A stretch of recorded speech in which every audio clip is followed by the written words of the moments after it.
안녕하십니까. 법알목 가이드의 박남주입니다. 신성현 변호사입니다. 문재인은 공산주의자라는 발언을 했던 고영주 전 방송문화진흥회 이사장에 대해 드디어 대법원이 판결을 내렸습니다. 이 판결은 우리나라 최고 국무원인 대통령에 대해서 우리는 과연 어느 정도 발언까지 할 수 있을지에 대해서 많은 것을 설시하고 있기 때문에 여러분들께서 반드시 끝까지 보셨으면 좋겠습니다. 자, 과연 법원은 현직 대통령에 대한 명예훼손 여부를 어떻게 판단했을까요? 고 전 이사장은 2013년 1월 한 시민단체 신년 할애회에서 당시 대선 후보였던 문재인 대통령에 대해 문재인은 공산주의자다. 이 사람이 대통령이 되면 우리나라가 적화되는 것은 시간 문제 라는 발언을 했습니다. 그래서 문 대통령은 2015년 9월 고 전 이사장을 명예훼손 혐의로 고소했고 검찰은 2년 뒤인 2017년 9월에 허위사실 적시에 의한 명예훼손 혐의로 불구속 기소했는데요. 신 변호사님, 이 사건이 대법원까지 오는 동안 1심과 2심에서는 어떤 판단을 내렸죠? 네, 1심에서는 무죄다 이렇게 판단을 했는데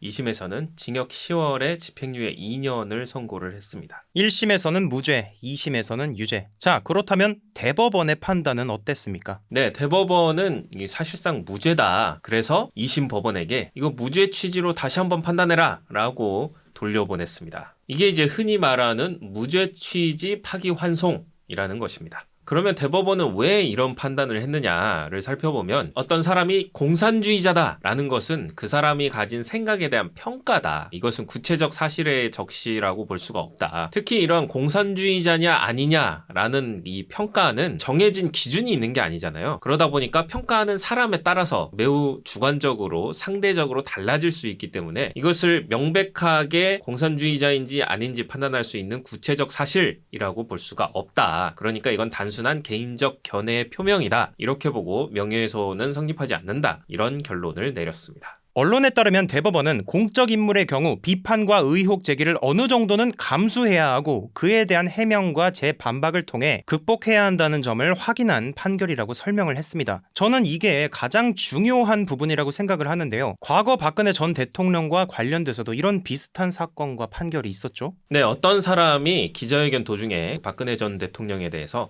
마약을 하거나 보톡스 주사를 맞지 않았는지 확인해야 한다라는 취지의 발언을 한 적이 있는데요. 이 발언 때문에 명예훼손 혐의로 재판에 넘겨진 그런 사례가 있었습니다. 이 사건도 대법원까지 갔는데요. 대법원에서는 명예훼손에 해당하지 않는다라고 판단을 하고 역시 사건을 고등법원으로 돌려보냈습니다. 이유를 살펴보면 첫 번째로 이 국가기관인 대통령의 직무수행이 적정한지에 대해서 비판하는 내용이기 때문에 이런 경우에는 좀 표현의 자유가 폭넓게 인정이 돼야 한다, 보장돼야 한다, 이런 이유가 하나 있었고요. 그리고 두 번째 이유로는 이 용어 자체만 보면 마약, 보톡스 좀 심각하긴 하죠. 용어 자체만 보면 그렇긴 하지만 발언의 맥락이나 경위, 취지 이런 것들을 고려해서 살펴보면 자신의 의견을 강조하기 위해서 대중에게 널리 퍼진 의혹을 예로 든 그런 정도의 발언이다. 그러니까 이거는 박근혜 전 대통령의 명예를 훼손하기 위해서 의도적으로 공격적인 발언을 한 게 아니다. 이렇게 보았습니다. 그래서 결국 이제 사건을 넘겨받은 서울고등법원은 최종적으로 무죄를 확정해줬죠. 네, 이렇게 대통령들에 대한 판결을 살펴봤는데요. 이런 판결들을 통해서 우리는 우리 국민의 대표를 자유롭게 선택하고 자유롭게 비판할 수 있는 우리가 주권을 갖고 있는 민주공화국에 살고 있음을 다시 한번 확인하는 계기가 됐으면 좋겠습니다. 오늘도 끝까지 시청해주셔서 정말 감사드립니다.